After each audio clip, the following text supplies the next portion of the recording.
जय माता दी मित्रों, कैसे हैं आप सब। आशा करती हूँ आप सब अच्छे ही होंगे। आज का जो हमारा विषय है वो ये है कि जिन व्यक्तियों पर सवारी आती है तो वे अपनी शक्तियों में कैसे वृद्धि कर सकते हैं। देखिए मित्रों, भक्त अपने इष्ट की निरंतर आराधना करता है और उनकी सेवा में वो लगा रहता है। तो एक समय उसके जीवन में ऐसा आता है कि उसके इष्ट की कृपा उसे प्राप्त होती है। तो समय के साथ उन्हें बहुत से अनुभवों से गुजरना पड़ता है। उन्हें प्रत्येक समय अलग अलग अनुभव होते हैं और जो ऊर्जा उनके साथ जुड़ी है, यानी जो सवारी है, वो एक ऊर्जा का पुंज है जो उनके इष्ट के द्वारा उन्हें प्रसाद स्वरूप प्रदान किया हुआ होता है। तो वो हम पर निर्भर करता है कि हम उस ऊर्जा पुंज को कितना बढ़ा सकते हैं, हमने उसको कितना विस्तार हम उसका कर सकते हैं। यानी इष्ट ने तो हमें सौंप दिया प्रसाद स्वरूप, लेकिन वो हम पर निर्भर करता है, हमारी भक्ति पर, हमारे मंत्र जाप पर, कि हम उसको कितना बढ़ा पाते हैं, अपनी शक्तियों को कितना बढ़ा पाते हैं। तो इसके लिए आपको कुछ नियमों का पालन करना होगा। यदि आप भी अपनी शक्तियों को बढ़ाना चाहते हैं तो कुछ क्रियाएं हैं, कुछ ऐसे कार्य हैं जो आपको करने होंगे, जिसके पश्चात आपकी शक्तियां बढ़ेंगी और आपके इष्ट की कृपा भी आपको प्राप्त होगी। देखिए मित्रों, सवारी बहुत से व्यक्तियों पर आती है, पर शक्तियाँ अर्जित प्रत्येक व्यक्ति नहीं कर पाता। सवारी आती है और खेलकर चली जाती है, मात्र इतना ही सवारी का आना जाना होता है, क्योंकि ज्ञान का अभाव है और ज्ञान के, जानकारी के अनुभव और अभावों के कारण वे इतना कार्य नहीं कर पाते। उनकी शक्तियाँ सीमित ही रह जाती हैं, वे कभी बढ़ नहीं पाती। तो हम क्या ऐसा कर सकते हैं, हम ऐसे क्या कार्य करें कि हमारी शक्तियाँ बढ़ें और हमें अनुभव ज़्यादा हों और हम अपने इष्ट के और करीब हों। तो मित्रों, शक्तियाँ इतनी पवित्र हैं, इतनी साफ हैं कि उनके बारे में हम वर्णन ही नहीं कर सकते। तो सबसे पहले तो हमें अपनी पवित्रता का ध्यान रखना होगा।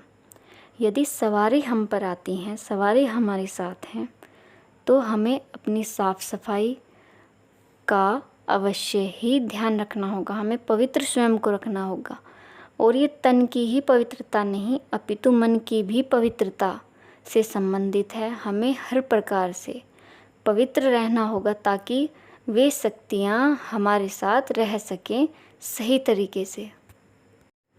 तो मित्रों, रोज़ाना स्नान करें, अपने इष्ट का सबसे पहले ध्यान करें, और जो आपके शक्ति शरीर पर आती हैं उनका भी ध्यान करें। देखिए मित्रों, कभी कभी ऐसा होता है कि आपके इष्ट अलग होते हैं, लेकिन सवारी आपको अलग देवता की आती है, परंतु आपको सेवा दोनों की ही करनी है, सवारी वाले देवता की भी और अपने इष्ट देव की भी। आपको दोनों की सेवा करनी है।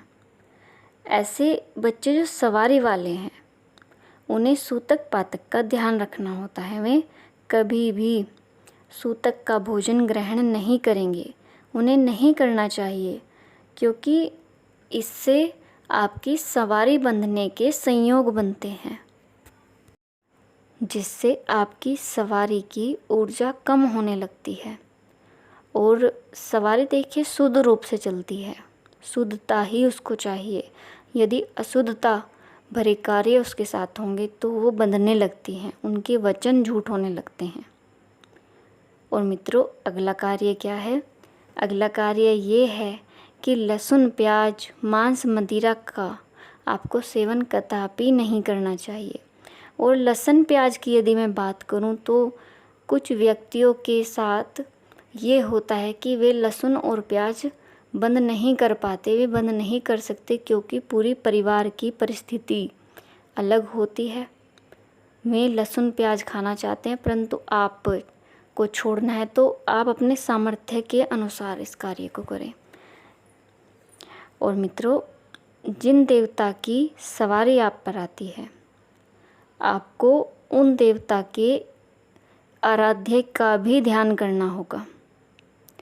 उनकी जो इष्ट हैं, जिनको भी पूजते हैं, साथ में आप उनका भी ध्यान करें। जैसे बालाजी की यदि सवारी आती है, बालाजी को आप पूजते हैं, तो आपको प्रभु श्री राम का ध्यान अवश्य ही करना चाहिए, जिससे आप पर हनुमान जी प्रसन्न होते हैं और आपको आशीर्वाद देते हैं, उनकी कृपा आपको प्राप्त होती है। और माता काली की यदि मैं बात करूं, तो उनके आराध्य भोलेनाथ बाबा, आपको उनका ध्यान करना चाहिए। एक माला ओम नमः शिवाय की अवश्य ही करनी चाहिए। और मित्रों, सूर्य को जल अवश्य दे। और नवरात्र में जो सवारी वाले व्यक्ति हैं, नवरात्र में उन्हें पूजन अवश्य ही करना चाहिए। सप्तशती का पाठ, देवी भागवत का पाठ, आपको जो सुलभ लगे आपको संकल्प लेकर अवश्य ही करना चाहिए, क्योंकि ये समय जो है काफ़ी महत्वपूर्ण होता है शक्ति अर्जित करने के लिए। और अगला कार्य क्या है मित्रों? अगला ये है कि पशु पक्षियों की सेवा, यानी आपको अपना हृदय द्रवित रखना चाहिए, करुणा से भरा आपको अपना हृदय रखना चाहिए, जिसमें सब जीवों के लिए भी प्यार होना चाहिए, क्योंकि हर जगह ईश्वर है।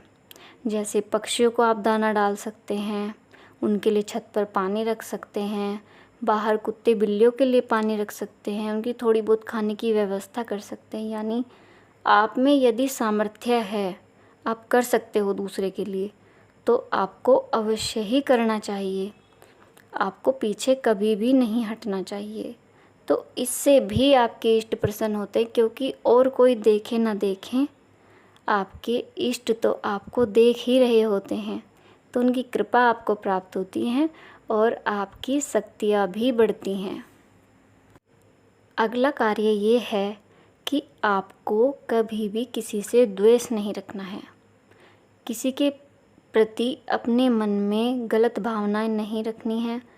किसी की चुगली, लड़ाई झगड़े, तो ऐसे कार्य आपको बिल्कुल भी नहीं करने चाहिए, क्योंकि इन चीज़ों में, लड़ाई झगड़ों में, बुराई में काफ़ी ऊर्जा हम बेकार कर देते हैं, नष्ट कर देते हैं।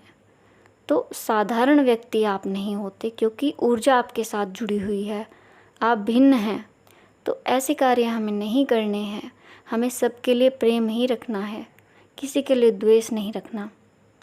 और अगला कार्य ये है मित्रों कि आपको कभी भी पराई स्त्री, और यदि स्त्री की बात की जाए तो अपने पति को छोड़कर आपको अन्य किसी व्यक्ति के लिए अपने मन में कोई भावना नहीं रखनी चाहिए।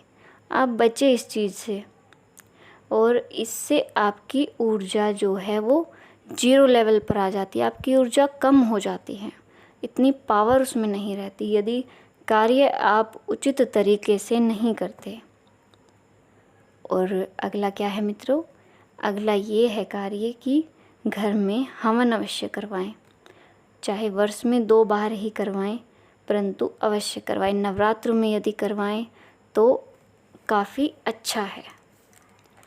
और मित्रों, दुर्गा सप्तशती का पाठ बिठाएं, जिससे कि आपके घर में शांति और एक सकारात्मक माहौल और ईश्वर की कृपा आपको प्राप्त होगी। और यदि मुख्य बात की मैं बात करूं, जो एक ज़रूरी बात है, वो ये है कि जिनकी सवारी आप पर आती है, उन्हें आप समय समय पर भोग दें। भोग एक ऐसी प्रक्रिया है जो आपकी ऊर्जाओं को बढ़ाता है, क्योंकि इष्ट की कृपा आपको प्राप्त होती है। तो जो समय, जो दिन आपने निश्चित कर रखा है, चाहे वो साप्ताहिक है, मासिक है, 15 दिन में है, तो आपको उसी समय पर भोग समय समय पर अवश्य ही देना है।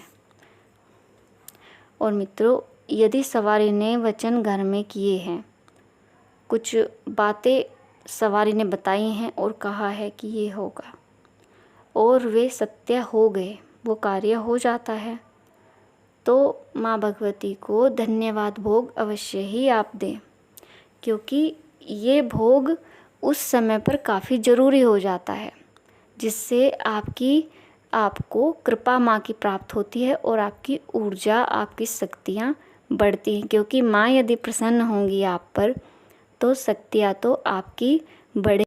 तो मित्रों, मैं आशा करती हूँ कि आप भी ऐसे ही कार्य करेंगे जिनसे आपकी शक्तियाँ बढ़ें और आपको आपके इष्ट का प्रेम प्राप्त हो। तो मित्रों, अब मैं अपनी वाणी को यहीं विराम देती हूँ। मिलती हूँ एक नई जानकारी के साथ अपनी अगली वीडियो में। तब तक के लिए जय माता दी, हर हर महादेव।